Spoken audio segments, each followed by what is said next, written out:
Hi, everyone. Welcome to the One Podcast today. I have a very special guest with us. We just had a really beautiful conversation before we got on. And in saying that, I feel that there is a very important message in this podcast. I don't know who it's for. I don't know where you are. I don't know if you're going to see this via YouTube or if you will hear this on the One Podcast. I don't know if you're going to see a clip, but she and I feel this very palpable energy that there is something here for someone specific. And it feels really special. I'm really excited about this conversation and the energy we just had before we got started. So, I would love for you guys to enjoy this interview. She is an artist in different forms. She's gifted in a number of ways. So I'm going to enjoy having her tell you her story. This is Mattanja Lennings, and we're going to jump right in. I am so fascinated by your background. First, I want to know if you've always been musical because you started off with an interest in opera, correct? Tell the beginnings of your story. I would love to. I'm so happy to be here. I'm so happy to be in this frequency with you. I'm getting goosebumps while saying this. It's sacred for me. It feels sacred. So, in the beginning of my journey, I loved music. Even as a child, I loved music. Music was beauty for me. Just like the first song I loved was the one of the Little Mermaids. I could listen to this endlessly, and it was just for me, it was beauty, and I could feel the beauty of the song in my body. Mm. And when I grew up, I still loved the music, but I was also a little bit scared of being on stage. But I could feel the pull. The stage called me, the music called me, my voice called me. And when I was 19, I actually decided to audition for the conservatory. Ooh. First, I started musical, but then I sang, before I even auditioned, I first sang my first aria, and it Wow. was O mio babino caro. And I was just sold. Oh. I Oh. was sold. Just the bel canto, the Italian opera, the romance, the drama of it. I knew this. I need to do this, and I want to sing this on stage. Oh. So this is when I decided to not go for the musical, but to be an opera singer. So, have you always been musically gifted? Did you start taking lessons really young? Did you just know this is my thing? Well, I was actually very lucky because my mom was also a singer. So it was modeled for you very young. Yes, it was modeled, so she was always singing in the house. She was very free with her voice, and we were just singing in the house. And I remember her introducing me to the Phantom of the Opera music. Yes, I remember that. And she just had this little tape, Okay. and she did it on for me before I went to sleep. So I went to sleep with this music of the Phantom of the Opera. Oh, that's really beautiful. And that's making your dream so peaceful. That is truly infusing into you. Okay, so you made that decision. This is what I'm supposed to be doing. And Mm. how did you follow that path? How did you find the bravery and the I'm fearless in this? Or was it a little bit terrifying? Talk to us about how you got moving forward on that. Oh my gosh, it was so terrifying. It was it was so terrifying constantly. Oh. I, I felt the pull in my soul. I knew I had to do this, so I did the audition and I got accepted. Hmm. And the beautiful thing was that part of my girly, beautiful brain thought, oh, I did the hard thing. I got accepted in the conservatory. Now my life will be amazing. I did the thing. Yes, yes, I have done check, done. Check, I'm in. Right? Yes. Don't we all wish? So Uh-huh. little did I know that my journey was only just starting. Wow. And the conservatory, I learned so many amazing things there. I met so many beautiful people, but the opera world and the conservatory is still very conservative. Hmm. So there are rules you have to follow to be a good opera singer. And that goes from the technique you're singing in, you're using, or the acting, or the way you read the music. If you sing something loud or just sing something very softly, there are opinions Hmm. about everything. And these Okay. opinions are often given as truth. Oh, that's important. And how did Mm. you, and did you not resonate with those? Well, the thing was, I wanted to be an opera singer. Yeah. So I had done no self-development work, and I thought, if these are the rules to become the opera singer I want, I will do it all. I will give it my all, and I did. I gave it Okay. my all. I worked so hard to comply to all these rules they gave me. I Hmm. really worked. I gave it all. You appear very intuitive, and so you're doing what you're told because you know this is what you're supposed to be doing, and that there are rules and guidelines. Is there any part of you that is saying, I don't completely resonate. I know I'm supposed to do this, but was your soul saying, wait a minute, I'm not getting my full expression. I'm not being Mm. able to do everything I want. Talk to us about that. Goosebumps when you say that. That's Mhm. exactly the core of it. Oh. Because my human was shaving off parts and bits of pieces of itself constantly to fit in this box. They wanted the perfect opera singer, Mm-hmm. but I could not fit. I just tried and I squeezed and I became a little bit smaller and smaller and smaller to fit in the box, but I could never fit. My soul did not fit in this box. Ooh, I feel now I really do feel this is applicable to people in so many different avenues because you have a dream, you have your skills and talents, and then you start to go after that dream, yet you feel like you have to shrink yourself to fit into the space of where your dream is supposed to be. And that's wildly confusing. I thought I wanted this. I'm so good at this, and yet I'm not feeling the ability for myself to expand. So, Mm. when you started experiencing that, how did you deal with it? Or is that where you started to shift and realize? Talk to us about that period for you, because I do feel like that's really important for some of our listeners. Yes, definitely. So I started to shrink myself. And Mm, because I didn't have a really strong identity as a human yet, I didn't know that there was another way. I didn't have the mm, viewpoint, the lens yet, that there were multiple options. Because if you hear every day, this is the way, for 6 years, I did my bachelor and master's degree. This is the way. I thought, okay, this is the way. Okay, I will try again and again and again. I'm a three line, so I'm just getting back up one more time.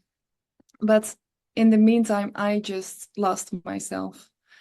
And the biggest thing I lost was the oh, joy in singing and the joy in why I wanted to do this in the first place, the beauty of it. There was just only the rules and applying them to fit the image of the outside world. And I lost what was inside, what made me me. yeah. So after 6 years, I remember I did my master's exam. And I remember standing there. I had made my own music theater piece. Hmm. And I stood there on stage and I saw the judges in the stage just looking at me. And I saw my family looking at me and my friends. And I stood on that stage and I was just completely frozen. Oh, I could not, I could not anymore. I wow. lost myself. Wow. And I worked my way through it, but I sang, but there was no soul, there was no heart. And I had no idea how I lost it, and I had no idea how to get it back. But I just was so afraid standing there, being judged, literally being judged about everything I did on that stage. And I was just frozen in panic. And I was just so pulled back into myself, Yeah. hiding, that I stood there, my human stood there, but I was not there. You literally lived every human's worst nightmare. Yes. And it's not funny. It's not funny at all. But I mean, so many of us, we start taking steps forward into what we're dreaming about, or we're building something, we're building something, we're building something. We envision people judging us without a human really truly standing there, or one at a time. You know, you say something and your friend judges you, or you say something and your family judges you. You literally have judges facing you in human form and your family, and you can just feel that you're gone. Like, I'm going to get through this, and yet none of my soul is in here. That is such a moment in time. How sad, how hurtful for your soul. And then that big realization that, oh my gosh, this is everything I thought I wanted. And now I totally know my soul is not, it's not enjoying this. Okay, so what did you do from there? So I passed the exam after that, and that this was the biggest point because I always identified myself as a singer, as Mattanja the singer. That was my life, and I worked for my idea. I worked my whole life towards that goal. But after this exam, my heart was broken. I could not sing anymore. It was too painful. I could not. So after 6 years of studying to become the greatest opera singer there could be, I could not do it anymore. This was a very hard time in my life. I was just so sad. I had no energy. I could not sing. I could not audition. Classmates of mine somehow survived it all because they worked different, but they were doing auditions. And I just felt I can't. And this was the time for me to finally let go of this identity, Mattanja, the opera singer. Yeah. I needed this. I completely walked this path to the end to figure out this does not work for me. I cannot do it. So I have no other choice but to release. I can't even imagine how hard that was. And I can feel how important this story is, because there are so many things that you have lived that listeners are going to either be on that path of, I know in my soul I'm supposed to be doing this. This is where my gifts and my talents are. This is what I've been dreaming about. And I'm building this, and I slowly feel my soul pulling back, or I feel like I'm trying to conform into a space it's not bringing me joy. And then you hit the moment where you have the big realization, which so many of us at some point in life hit. This is not what I thought it was going to be. This isn't what my future path is. And then now you also hit that point where you realize, I have to let this go, and I don't know what's coming next because I was planning this. This is what I thought I was going to be. And a lot of us hit that later in life. You know, you choose a big, long career, you commit to that career, and then you either retire or you lose your job or you get laid off, like so many people did in COVID, or you just get that thing that says this is not for you. So you're there. You decide, okay, I'm going to let this go. And what happens for you? Well, this was just the time of the void. And I didn't know it at the time, but I let go of everything I thought I was gonna be, and I was in the void. And this is actually the time where I started to find self-development work. Mm-hmm. I had no energy, so I could not really work. I had no money. And the only thing that I felt a little bit of fire for was self-development. Good. So I started to look online to all the free things I could find.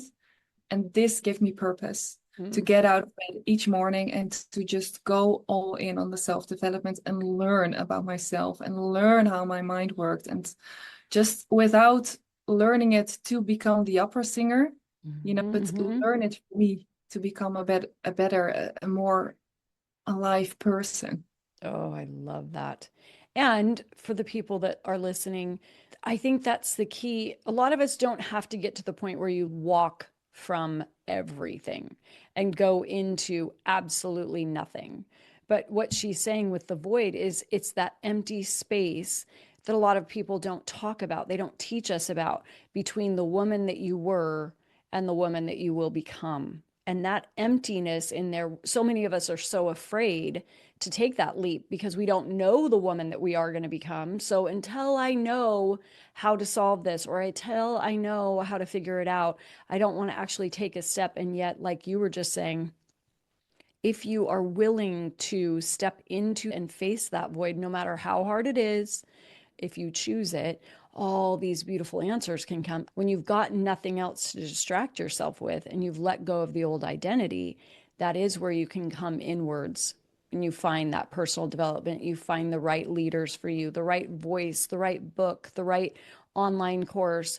You're definitely the right mentor, anyone that you can find that resonates with you at that exact moment to lead you back to you.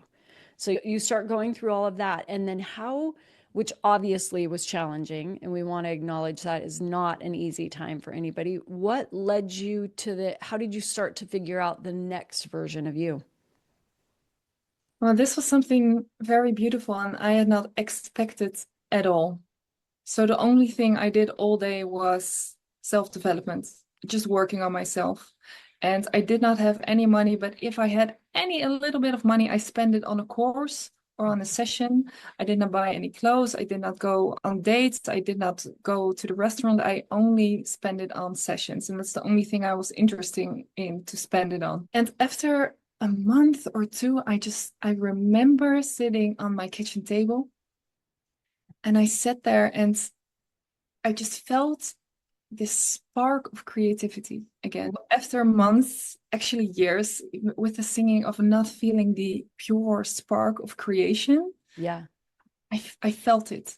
And it Cool. was very small and it was precious, is the I word that. love that. And I got this intuition and it said, go paint, go make a painting. Did you have this gift and talent before or a desire or anything? Literally. No, no, I painted a little bit as a child. That Yeah. was nice. That was it. I never thought about it again. But I sat there and was like, go paint. It's like, really? Go paint? I love this. Okay. I love this. I love this.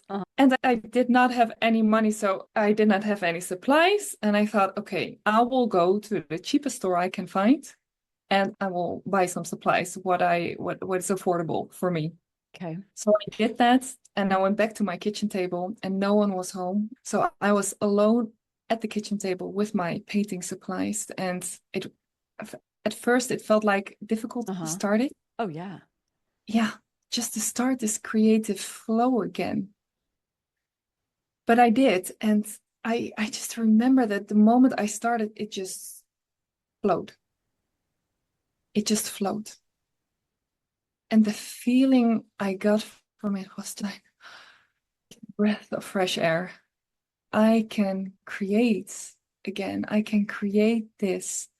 And this just, it made me happy again, just very small. And for me, I was painting next to the self-development every day. I was painting on the kitchen table every day. I And I just painted what goosebumps. I wanted to paint. I don't even want to interrupt this story because I want to hear the evolution. But as you're starting to paint, this clearly was not the path that you had been thinking. So you start painting, and this is interesting. I'm going to paint. It's creating my creative flow. This is what this is for. It's taking me back to creativity. It's connecting me to myself. This feels so good. Okay. And no one's seeing it. So no one's judging. And this is just your thing. Okay. Continue with this story. Oh, that's perfect because just like you said, there was no judgment Mhm. because I did it for me.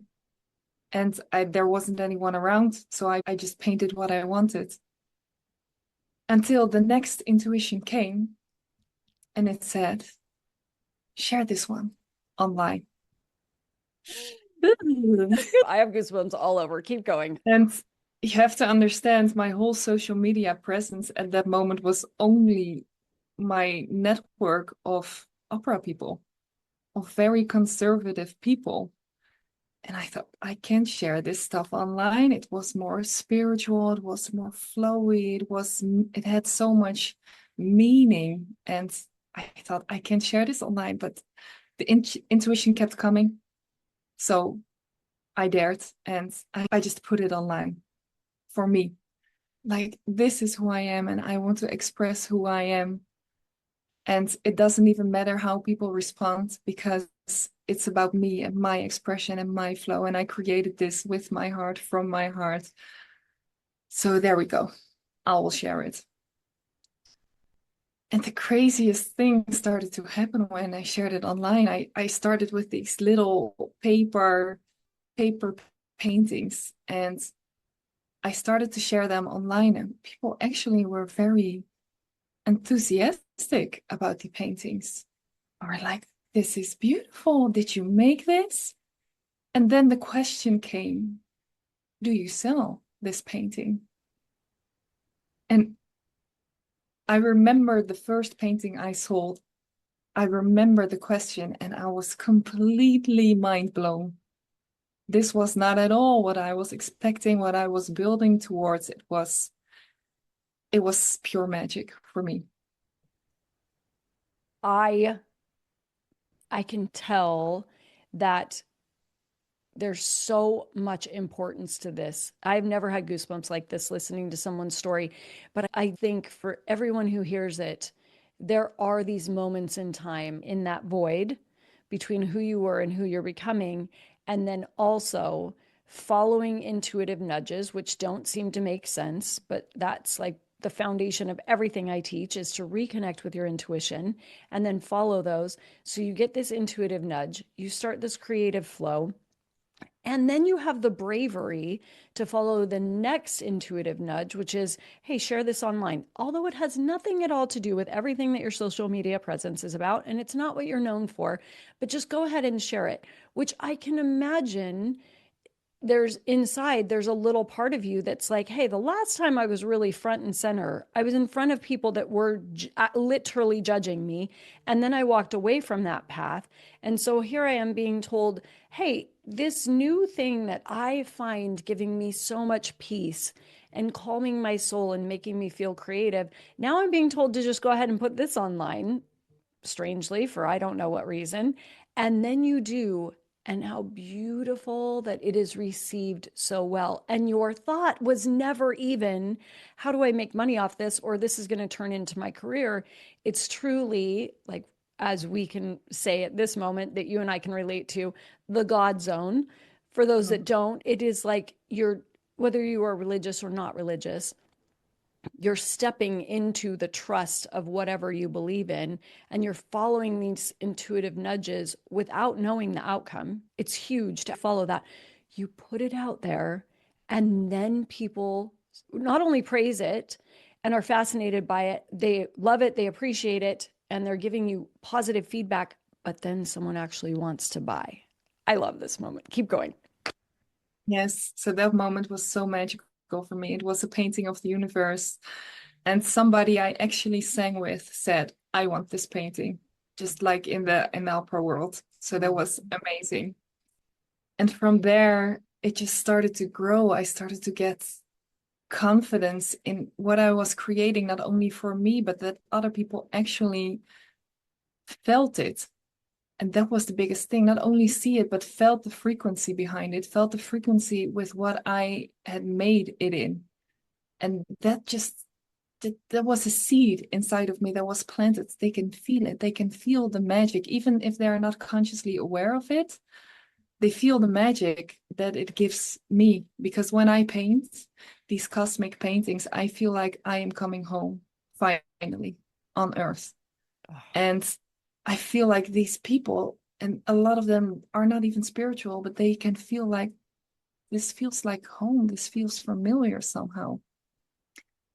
And then the next step was going from these small paper paintings to a huge canvas.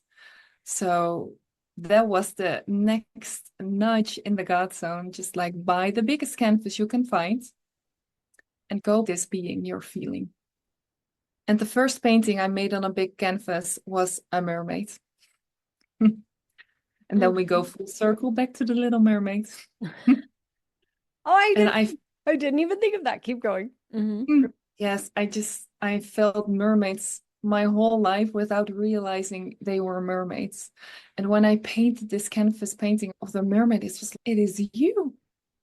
I have felt you all along my whole life. You were with me. And from that place, I just started to sell bigger paintings. But the biggest painting I had sold at that time was like 200. 200 euros on the paper. Hmm. That was a lot for me. I was over the moon with that. Yes. Mhm. But then the first woman who wanted to buy a big canvas painting, I hadn't even thought about the pricing whatsoever, but she asked, she said, I want to buy this painting. And I was like, okay, that's amazing. Yes. And then she asked me, what is the price? And then Mhm. my intuition came again, and it said 3,333 euros. And my human self was like, no, no, no, that's too much. We cannot do this. No. Uh-huh. I try not to interrupt. I'm so excited. So many things to say. Keep going. Mm. The intuition kept on coming, and then I decided I was gonna ask the painting. So the painting, this was my second big canvas painting, was of Hathor, which is a whole other magical story for another time. But it was Hathor, the Egyptian priestess. And I sat in front of her painting and I decided, I'm gonna ask you, what is your pricing? Ooh. And she told me the same thing. 3,333. This is the pricing I want to be sold in because numbers meaning, and this is my meaning. So I decided, okay, I am gonna do this because even if this woman says no, I can't do it for a different price point anymore. This is the frequency, this is the energy, this is the energetic match. And I will stand for my art. I will stand for this frequency and for even this frequency for the buyer to step into because I can feel magic will happen. So I told her, this is the price. And she said, perfect. Yes. I have been dying for us to get to this part of your story. I didn't want to spoil it. What is so amazing about you is that you do intuitive art, that you paint from a completely intuitive place. And I had never heard of this before. It could be common, but it was one thing that stood out for me with you is that you recognize that there is a frequency in everything that you paint. And you knew that early on. And so you are such a unique artist in that it is completely intuitive. You paint exactly what you feel. You're supposed to be doing this. You feel the frequency. People who aren't even spiritual or paying attention to frequency feel the frequency when they're watching it and looking at it online. And then you get such clarity on what the pricing should be. And this is all following your intuition. For everyone who's listening, you don't have to be a magically intuitive artist, but this is such a powerful story in consistently listening to and following your intuition. And then every single time, the intuition is leading you more to who you are, more to your gifts, more to your talents, and then even more into wealth that you weren't even expecting, which is one of the greatest gifts of following your intuition. But I've been waiting to get to this. She is a literal intuitive artist. What do you call yourself? And tell us more about how this has evolved for you. Yeah, so the beautiful thing is, and I think that's important to mention, when my painting business really started to flow, people came to me and said, you paint so beautifully. Don't you want to take a course in how to paint? Don't you want to, don't you want to learn more about painting from somebody else who can paint very well? And this is why I'm so grateful for my time at the conservatory, is that I knew with every bone in my body, no. I Oh, I don't know want that. to know any of the rules of painting. I don't want to know any of the rules of the art collector's world. I still have no idea how it works. Mhm. I just feel and I ask the paintings, what is your pricing? Okay, let's go. What is your pricing? I had recently heard, oh, I wish I would have memorized who it was. Some very wealthy person had said, when the money comes in, he asks the money, where would you like to go? Where would you like to be spent? And I thought, I have never considered doing that. As money comes in, where would you like to be spent? Where would you like to be spent? And I love that you ask your art, what would you like your pricing to be? And I think so many of us that are creatives, that have our own businesses, that's such a key thing to, instead of what should I be charging? What are other people charging? What is the market value for this? Instead, you continually go back in and then have this frequency conversation with the beauty that you're creating. What should your price be? And you follow that. So, have there been times while you're doing this that it gets confusing, or has it flowed for you? Because this sounds like such a beautiful ease story, which a lot of times when you're following your tuition, it can be completely flowing. But has there been times where you're like, oh my gosh, what's next? Or blockages or challenges in that, so that other people would know how to navigate those type of things? So for me, the biggest blockages in artistry I experienced in my opera singing. Like I worked it all out, I experienced it, I knew how it worked, I knew the thoughts that were coming up. Like, is it enough? Are people gonna like it? Do I ask too much? Do I too little? It's just what do they want from me? All those questions I had on the conservatory. And that's why the painting is such an open pathway for me, because I know the blockages when they come up. Mm-hmm. I recognize them, but even in the painting, I don't really encounter them so much, as because I don't know what people want. And Mm-hmm. I just do what I want. Oh, And yeah, that's the thing. I do what I want. And the people that are right for these kinds of frequencies, for these kinds of paintings, for even these kinds of portals in their house, they come. They are an energetic match for that. So for me, the painting is open because of my opera singing career. oh yes. And that's a vital lesson. So many applicable lessons here, because you had to have gone through the rigidity of all those rules to understand I cannot be someone who chips away at myself, and I can't live by someone else's ways of doing things. Had you not experienced that, you wouldn't have given yourself so much freedom and stayed in that when people are telling you, because it would be easy to be like, well, I am a new artist. Maybe I should pay attention to that. And I do think for each one of us, there are times where you seek out guidance to expand your gifts and talents that would support you, and you look for mentorship or training or that type of thing. And then there's other times where you know, no, this is the time for me to completely trust me and follow all the intuitive nudges into my own self expression. And I love that you had that strength to say, okay, I had leadership and guidance here that didn't work for me.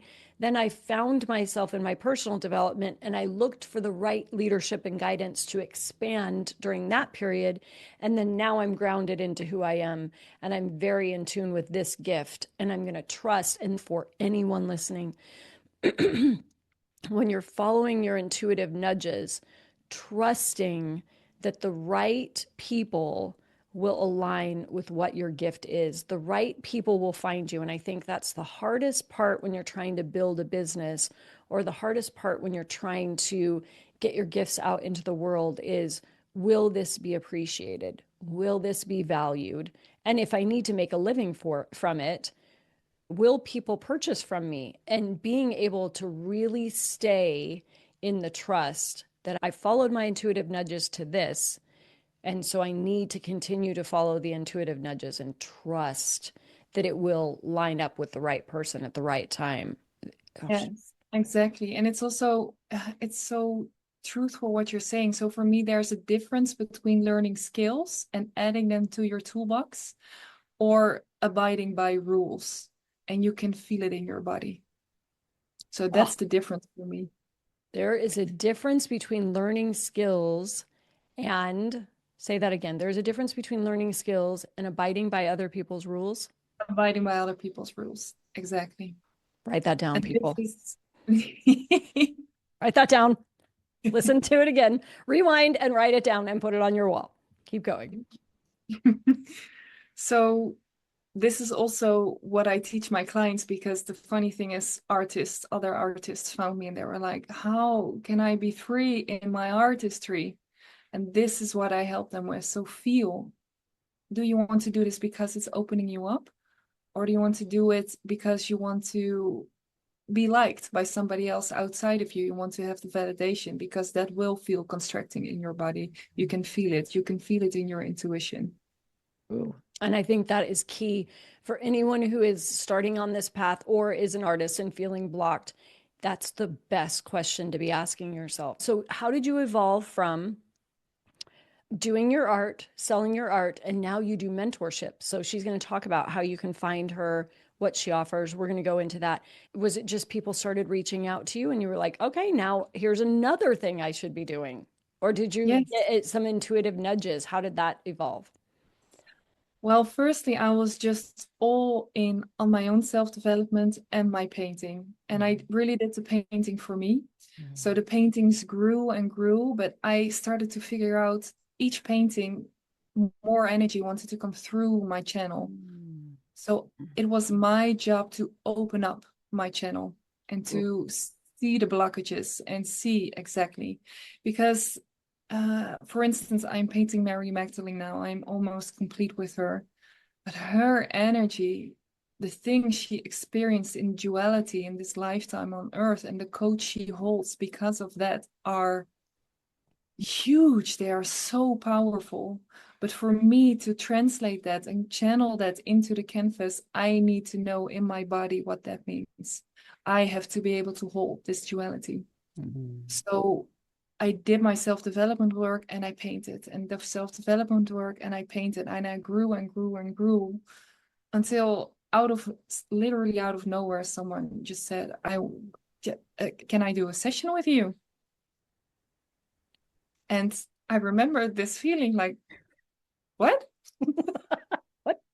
Okay. Wait. What? Okay. Wait. What? Wow, that's such a compliment. And it was indeed my intuition that said again, yes, we're gonna do this. Just let's do it. And I had no idea what I was gonna do in the session. I had no idea. This woman came, I did in person back then.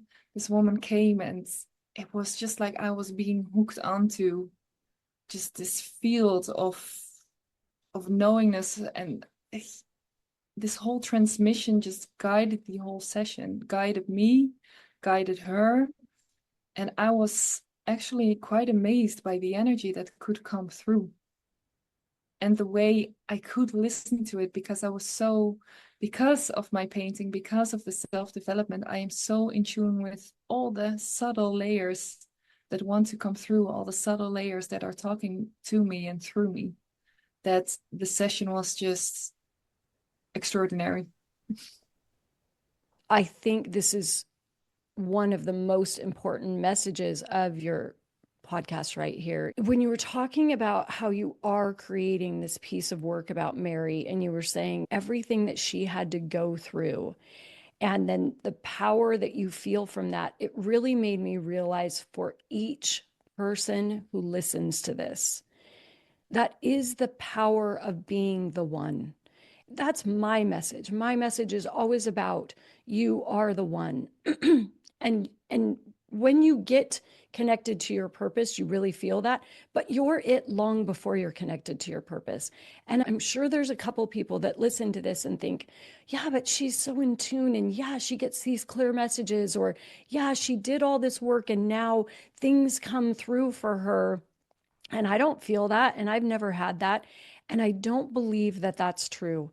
I believe you're a living example of what's possible, of what you can get to. And at the same time, I want people to understand that you may never be to her level of such clarity in her intuition. And yet, your your gifts and your talents and the things, the contributions you are meant to create in this world can come with the littlest of nudges.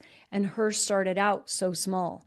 It's that her expansion over time was the consistent mixture of I'm doing the things that I'm intuitively led to do, and at the same time I'm growing.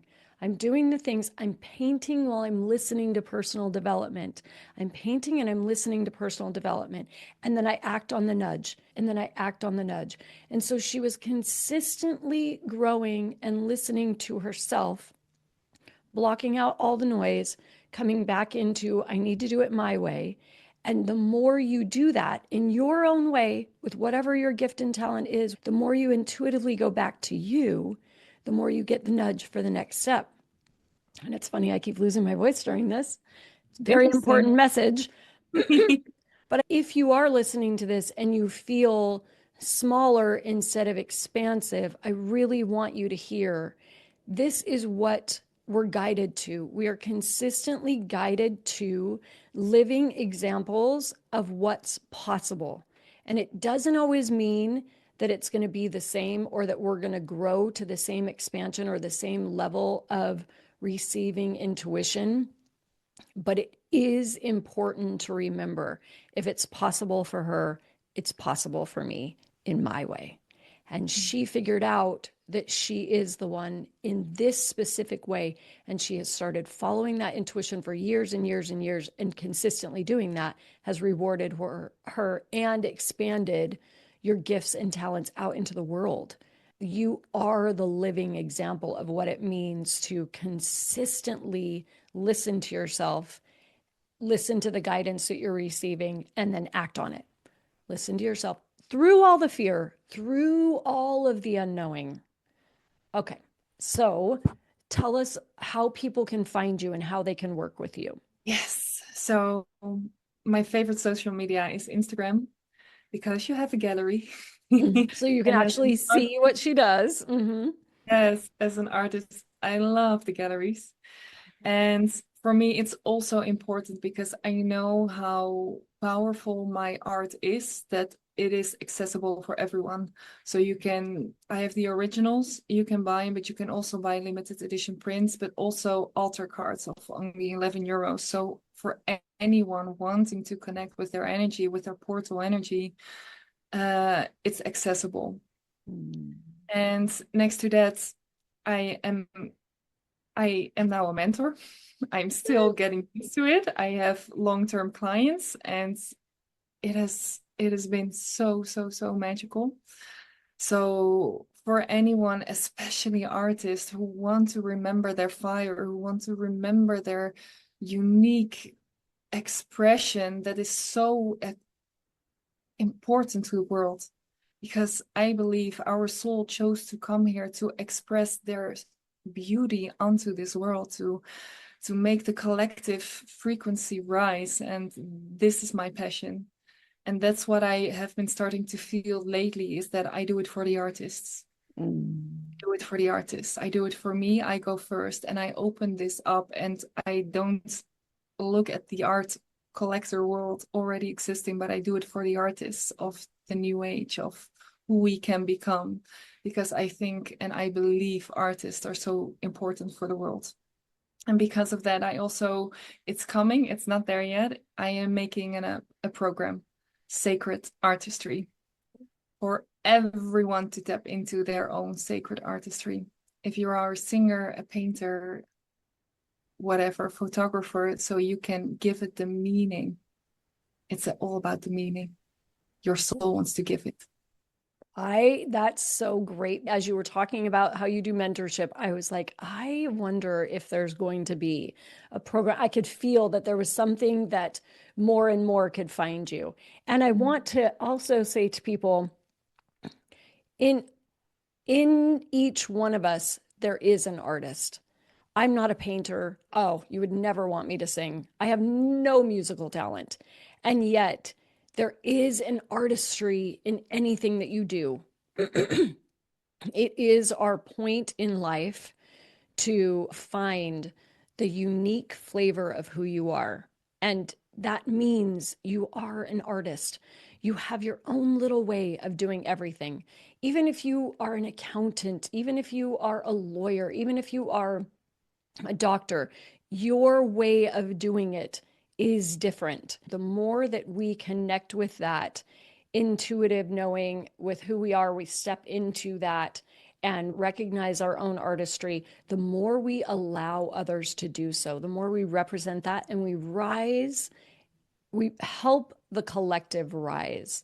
Finding your power, finding that you are the one, allows everyone around you in their own way to question and start thinking, well, wait, she recognizes she's important. She's embodying her gifts and talents.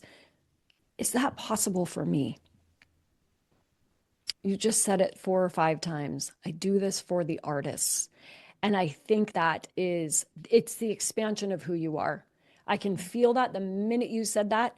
She does it for the artists. So if there are any of you listening to this who feel that she's doing this for you, she didn't know she was doing this for you, but she's doing it for you.